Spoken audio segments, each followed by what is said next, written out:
Alhamdulillah. Gaariidha. Deemsa mataa duraa irratti haasofsiisuu barbaadda? Qajeelfama Qur'aanaa, hadiisii yookiin waan dhuunfaa kee irratti deebii argachuu barbaadda? Assalamu alaikum warahmatullahi wabarakatuhu. Har'aan tana aappii markata Nuurul Yaqiin barattoota markata Nuurul Yaqiin guyyaa irraa paablish godheetiin jira. San keessaa waan takka isin agarsiisuun jedha. Viidiyoo kana laayik sheer koppii linkii gochuudhaan nafaana turaan sinin jedha. Dura irratti gaa akkuma nama isin dhageessisee ture. Aappiin kun faayidaa inni qabu tokko tokkoon isin agarsiisa. Akkaataa itti fayyadamnus tokko tokkoon isin agarsiisa. Tekstii chaatiidhaanis haasa'uudhaaf as tuqanna. Akkasitti nuu dhufa. Yeroonni akkana goone waan barbaade na gaafadhu sin jedha. Waan barbaade gaafachuu dandeessa jechuudha. Waan barbaade gaafachuu dandeessa jechuudha. Fakkeenyaaf uummata kan gaafadha.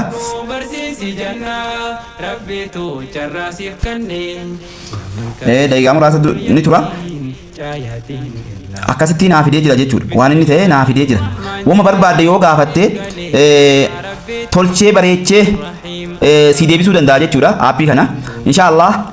Aappii kanarraan waan takka isin agarsiisa. Har'aan tana viidiyoo kana laayik sheer koppii linkii gochuudhaan nafaana tura isiniin jedha. Faayidaa isaa akkaataa itti fayyadamnu akkasuma aappiin kun Qur'aana guutuu of keessaa qaba. Asoo naman barbaanne Qur'aana asoo namaan irra naaf bahi hin jenne akkaataatti Qur'aana asirraa itti qaraahan jechuudha.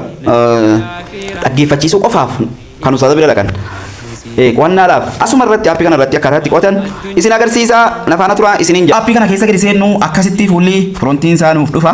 Dura irratti akkasitti jira jechuudha. Aappiin kun akkanatti jira. Fuuldurri isaa kana fakkaata jechuudha. Fuuldurri isaa kana fakkaata.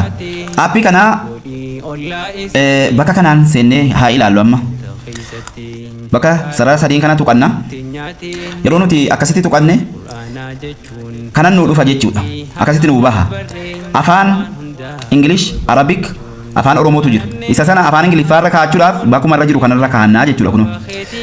Afaan Arabiffaa gochuudhaaf kunuun aadhaa fi raa. Afaan Oromoo gochuudhaaf oodhaa fi maa. Bakka kana tuqadhee Oromiffa deebi'a jechuudha. Amma fakkeenyaaf yeroo inni akkasitti naa dhufe ammas bakkuma sarara sadeen kanatti hin deebi'a. Waan takka gaafattee deebisaa argachuudhaaf AI bakka jettu kana keessa seenna. Bakka kana keessa seenna jechuudha. Yeroo nuti as tuqanne akkasitti nuu dhufa. Sagaleedhaan gaafachuudhaaf isii kana gadi tuqanna. Tekestiidhaan gaafachuudhaaf barreeffamaan gaafachuudhaaf bakka kana gadi tuqannaa jechuudha. Kun akkaataatti gaaffii gaafatan. Inni biraa ka'ee lammaffaadha Qur'aana jechuudha. Qur'aana irraa qara'uudhaaf Qur'aana irraa qara'uudhaaf as tuqanna jechuudha. Koorsis ka jettu kana tuqanna. Koorsis ka jettu kana tuqanna jechuudha. Gadi oofna akkasitti yeroo gadi oofna jechuudha.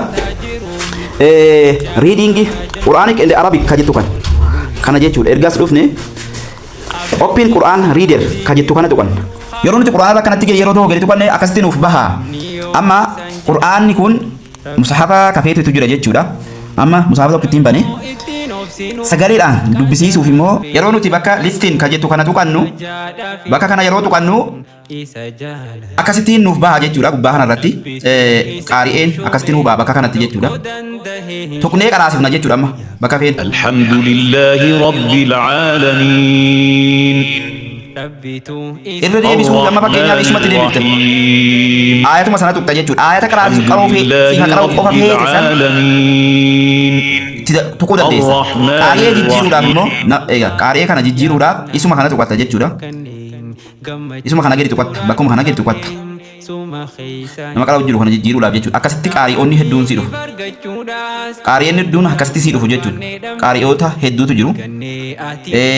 Fakkeenyaaf Abdallaa Basfarriirra kaayee si garsiise. Alhamdulillahi Rabbil Aalamiin. Isa kana jechuudha qaari'een jabaanii aayata akkasitti dabarsaa deemtan. Kunoo juuzaan banachuudhaaf suuraadhaan banachuudhaaf bakka kana jechuudha. Kunoo akkasittiin qara'uu dandeessu jechuudha. Osoo nam tokko isin barbaachifne aayata sanarra deddeebitanii dhaggeeffatanii akkanattiin qara'uu irraa dandeessu jechuudha. Sa'aatiitti ga'a. Dheeratee jira inshaallah viidiyoon kun inshaallah viidiyoo ta'an keessatti kan biraa siif waraaba akkaataa itti fayyadama isaa kun waa'ee markata Nuurul Yaqiin. Bakki kun waa'ee markata Nuurul Yaqiin inshaallah as tuqadhu yuutuubii markata nageessa. bakka kana jechuudha.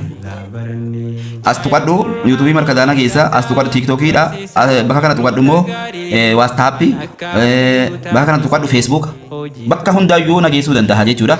Akkasii inshaallahu viidiyoo taanu keessatti isiniif waraabaa. Wassalaamu alaikum warahmatullahi wabarakatuh.